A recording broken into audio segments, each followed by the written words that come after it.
Assalamualaikum warahmatullahi wabarakatuh. Perkenalkan, nama saya Retna Utami dengan nomor pokok mahasiswa 200647852, Program Studi Fisioterapi Universitas Indonesia. Di sini, saya akan menjelaskan analisa biomekanik dan kinesiologi pada aktivitas renang gaya bebas untuk memenuhi tugas mata kuliah biomekanik dan kinesiologi. Baiklah, langsung saja kita mulai.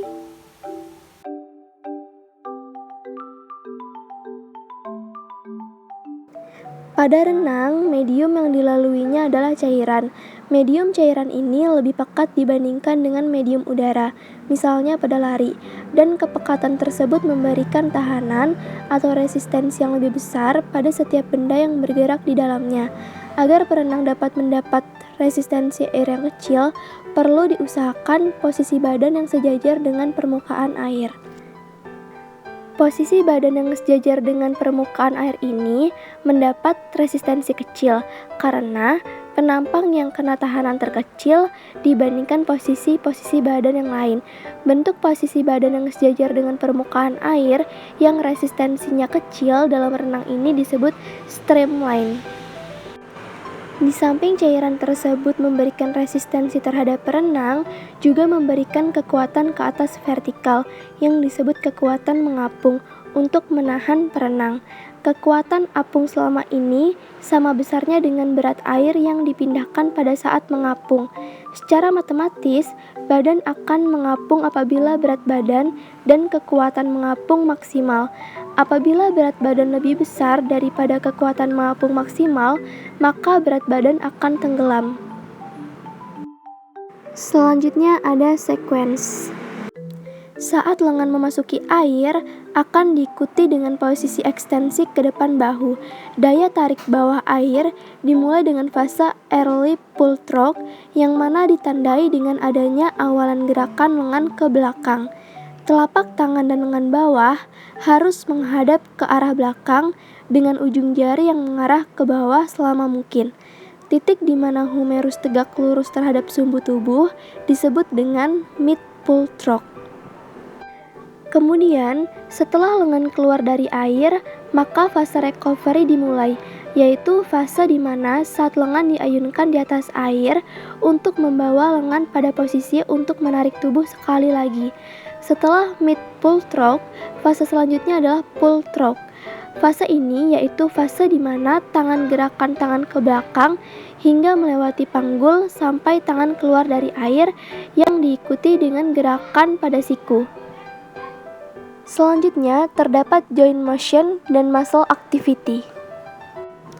Posisi badan tengkurap ke dalam air dengan posisi mengapung, dan badan sejajar dengan permukaan air.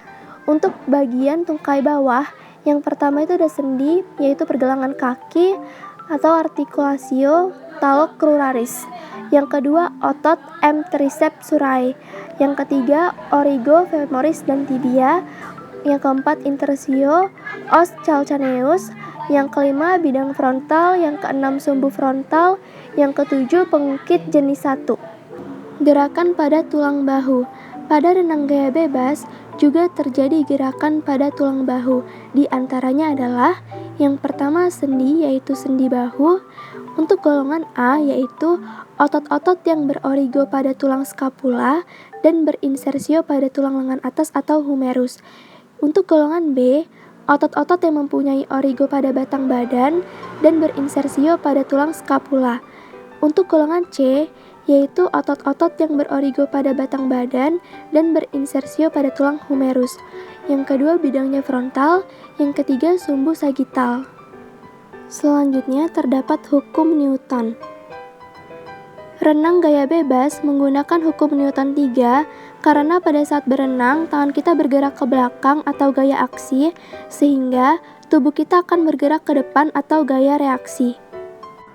Kemudian, dorongan adalah kekuatan yang mendorong perenang maju dan ditimbulkan oleh gerakan lengan dan gerakan kaki perenang.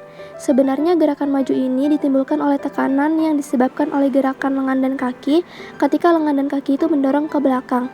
Suatu prinsip mekanika gaya adalah hukum ketiga mengenai gerakan kaki dari Newton, yaitu hukum aksi reaksi. Dalam hukum itu dinyatakan bahwa tiap aksi mempunyai reaksi berlawanan yang sama.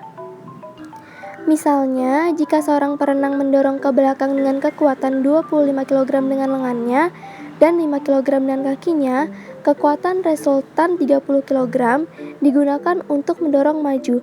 Newton menyatakan bahwa setiap aksi mempunyai reaksi berlawanan yang sama. Dengan kata lain, reaksinya tepat berlawanan arahnya atau 180 derajat dari aksinya. Apabila seorang perenang menekan air langsung ke bawah, reaksinya mendorong langsung ke atas. Selanjutnya ada leverage atau pengungkit.